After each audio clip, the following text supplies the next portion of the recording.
લખતર તાલુકાના પીઠડા ગામે આજે અષાઢ સુદ પાંચમના દિવસે વર્ષોથી ચાલી આવતી પરંપરા મુજબ ગામ સમસ્ત શ્રી શક્તિ માતાજીના હવનનું આયોજન કરાયું હતું તથા સમસ્ત ગામ ધુમાડા બંધ એટલે કે સર્વે ગ્રામજનોના મહાપ્રસાદનું આયોજન કરાયું હતું.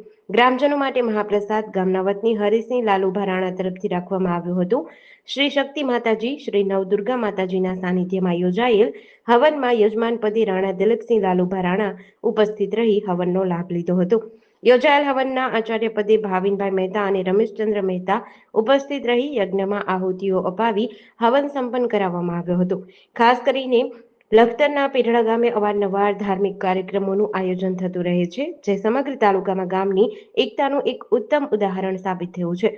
ત્યારે આજે યોજાયેલ હવનમાં ગામના સર્વે સમાજના ભાઈઓ બહેનો ઉપસ્થિત રહ્યા હતા, જેને પગલે સમગ્ર ગામમાં ધાર્મિક વાતાવરણ ભર્યો માહોલ સર્જાયો હતો.